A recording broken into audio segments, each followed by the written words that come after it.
გამარჯობათ მეგობრებო, დღეს მარათონის მე-9 დღეა და არ დაგიმალავთ. მართლა არ მჯერა რომ ახერხებ ასეთ წინ წასვლას ამ საქმეში.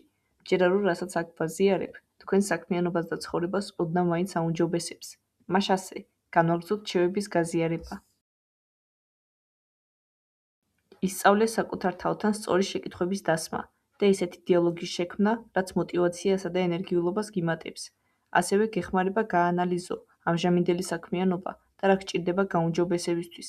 გაიხსენე ის წესი, რომელიც აქამდე ვახსენეთ. თუ კი მუდმივად რაღაცას აუნჯობესებ და უკეთესად აკეთებ, მეტად მოტივირებული ხარ საკუთარ საქმიანობაში და მეტად გსურს გაუმჯობესდე. შეკითხვების სიაში შეადგინე ეგრეთ წოდებული რატომ რუკა. დაუსვი საკუთარ თავს შეკითხვა თუ რატომ აკეთებ ამას და მოიფიქრე 10 სხვადასხვა პასუხი. ასევე ჰკითხე საკუთარ თავს ახლა რა გჭირდება, შთაგონება, სტრუქტურა თუ დასვენება. დაუთმე დრო იმის გაანალიზებასაც, თუ შენ საქმიანობაში რაში ყოფილ ხარ ან ხარ იმდენად კარგი, რომ სხვას გაუჭირდება რამის შესავით გაკეთება. ასევე არ დაგავიწყდეს საკუთარ თავს გამოუტყდე, თუ რეალურად რამდენად მეტად შეგიძლია გაიზარდო, უბრალოდ შიში არ გაძლევს ამის საშუალებას. გაანალიზე, თუ ვინ გახტები ამ პროცესის ბოლოს, რაიმე კონკრეტული მიზნის შესრულების შემდეგ და რას მიიღებ თუ თავს არ დაანებებ საქმიანობას. დასაწყისში დაბრუნდი. გაახსენე საკუთარ თავს, ვინ იყავი სრულიად დასაწყისში, ან რამდენიმე წლის წინ.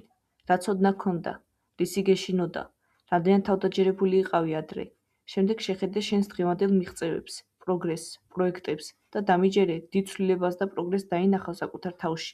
ხშირად მოტივაციის ნაკლებობა იმიტომ გვაქვს, რომ არ ვაფასებთ საკუთარ პროგრესს სწორად, რადგან გარშემო სხვებს ვადარებთ თავს, ან ზედმეტად მალე გსურს ცვლილებები და დიდი შედეგები.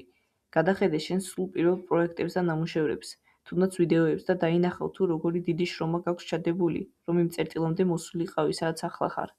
დასვი მსგავსი შეკითხვა. თუ ის ადამიანი, რომელიც დასაწყისში ვიყავი, დაინახავდა იმას, თუ ვინ გავხდი ახლა, ჩემით იამაყებდა? ხშირ შემთხვევაში პასუხი დადებითია. მოდით ვაღიაროთ, რომ მოტივაცია მხოლოდ მიზნების დასახვით და მიღწევით არ ნარჩუნდება. ჩვენ ყველას გსურს აღიარება გქონდეს და საკუთარი შრომა გვიფასდებოდეს. თუ არ იცი როგორ აღიარო საკუთარი თავი მიღწევებზე, ეჩვევი მუდმივ დაუსრულებლობის შეგრძნებას. შეადგინე შეგნებულად პატარა თვით დაჯილდოებისა და მიღწევების აღნიშვნის ტრადიცია.